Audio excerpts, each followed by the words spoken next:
Is dying a bad experience? Are the final moments painful or frightening? Are they bleak or disorientating? Or might they in some way be calm, perhaps even meaningful? Surprisingly, there is actually some information about what people have gone through. For most, there is reason to believe that their final deathbed moments have not been bad. In this video, I'm considering some of the reasons for this.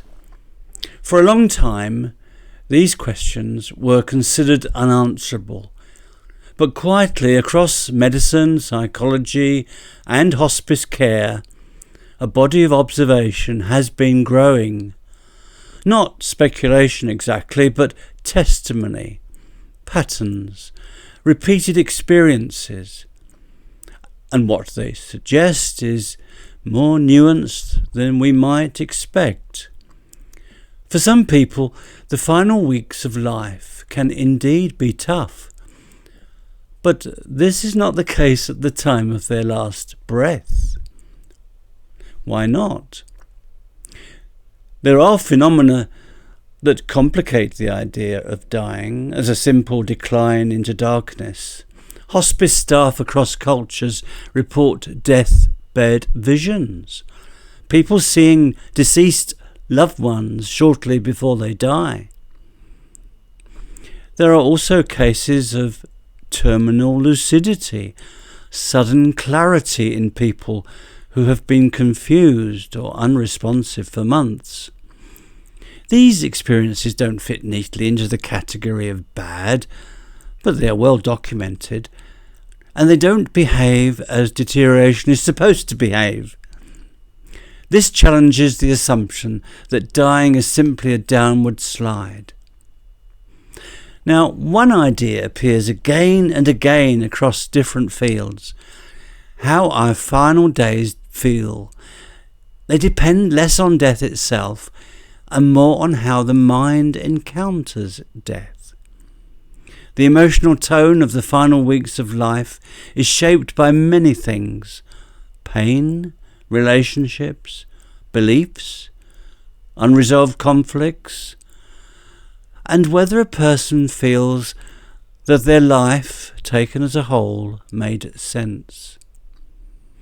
When people feel that their story holds together, even with its regrets and imperfections, then they often approach death with greater ease.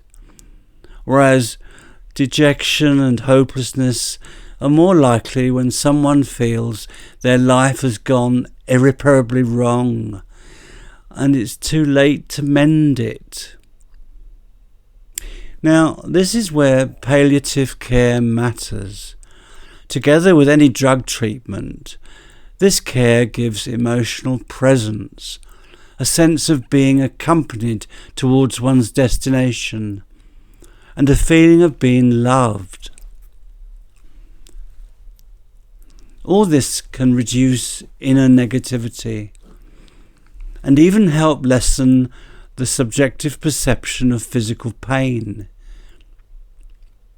which means, crucially, that a distressing experience is not inevitable.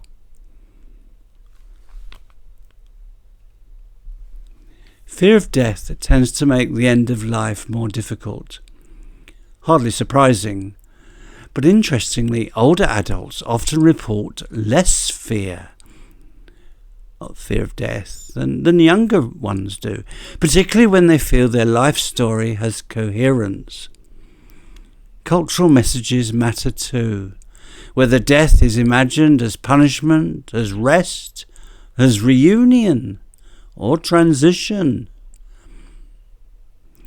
Those who believe death is a move, whether into heaven or rebirth or union with something larger, these are more likely to report feeling calm and less likely to report fear. And the opposite tends to be true for those who instead believe that death is final.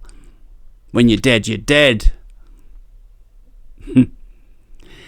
And distress appears more frequently in people who hold beliefs about judgment, especially when paired with a guilty sense of deserving punishment.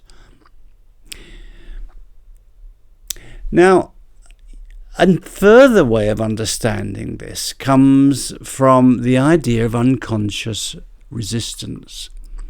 And some observers suggest that suffering near death does not arise from dying itself, but from struggling against it, clinging to life even as the familiar world dissolves, and not wanting to give up being in control of oneself.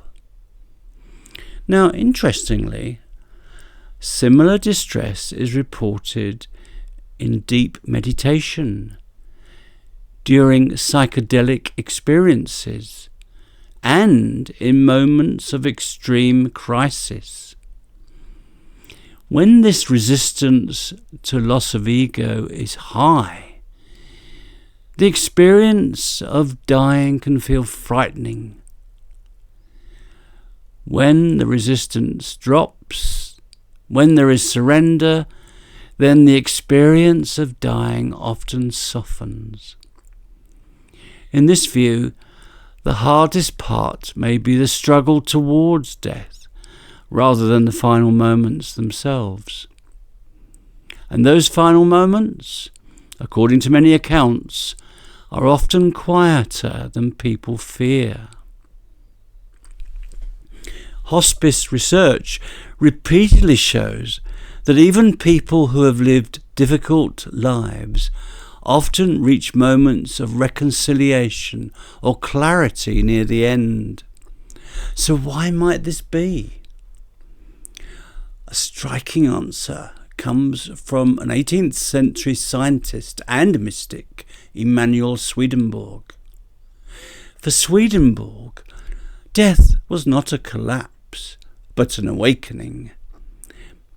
And he has provided us with a huge amount of written record of his altered states of consciousness. Among these accounts we find an episode when he claimed, not metaphorically, but literally, when he claimed to have experienced a death-like state, so he could have full knowledge of what it feels like to die. His physical senses faded.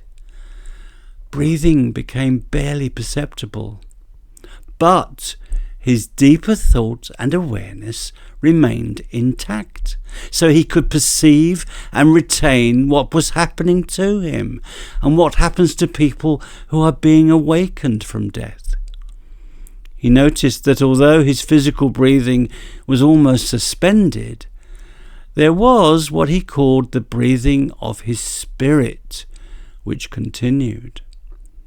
He described the presence of two angelic people sitting close to his head, not dramatically but quietly, helping his mind to remain at peace.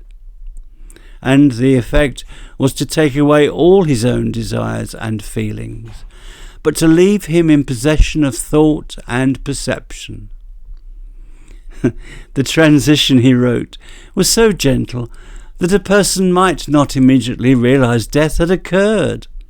There was no violent rupture, just a gradual shift of awareness from one mode of being to another, like falling asleep and waking into a more vivid life.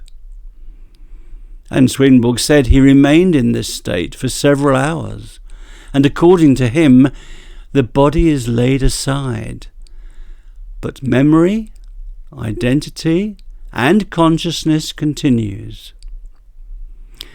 Well, whether you take this literally or symbolically, the image is striking, seeing death not as terror, but as a change of state, and it does resonate with much of what modern hospice care observes.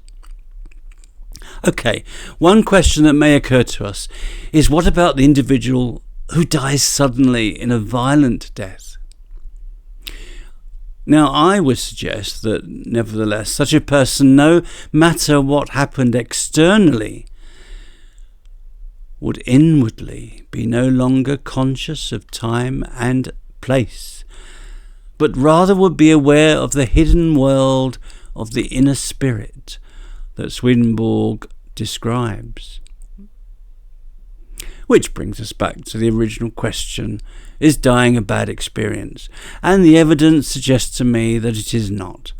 The mind tends to suffer more in anticipation, in fear and resistance than in the final letting go.